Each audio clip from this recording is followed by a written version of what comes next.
Máme za sebou viac ako 8 mesiacov na rezorte a preto je na mieste jedna krátka bilancia. Povedali sme pri nástupe na rezort, že územie bude rozhodovať o eurofondoch. Je to tak.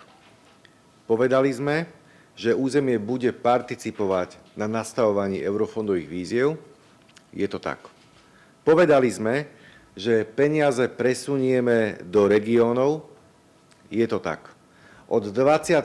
decembra minulého roka samosprávy sa vyjadrujú k výzvam, pripomienkujú ich a následne sú výzvy vyhlasované.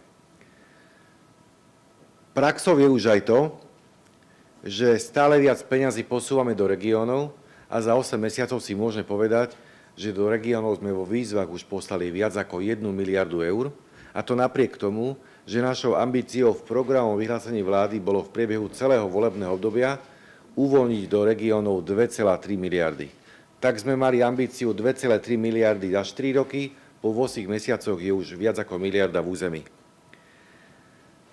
To obdobie, ktoré nás čakalo, nesúviselo iba s dokončovaním starého eurofondového obdobia a s rozbiehaním toho nového, ale súviselo aj s tým, že sme vyčistili chyby, odstránili sme problémy a nastavili sme systém.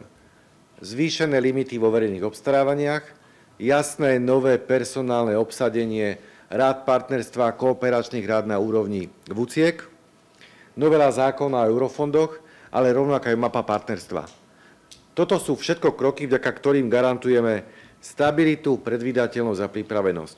A hovoríme to práve preto, aby sme na jeseň mohli ďalej odpočtovať aktivity na eurofondovej vláde a hovoríme to aj preto, aby sme z území mohli v jeseni diskutovať o tom, akým spôsobom dokážu rýchlo preinvestovať peniaze, ktoré sme uvoľnili v Bratislave a posunuli do každého regiónu. Ďakujem pekne.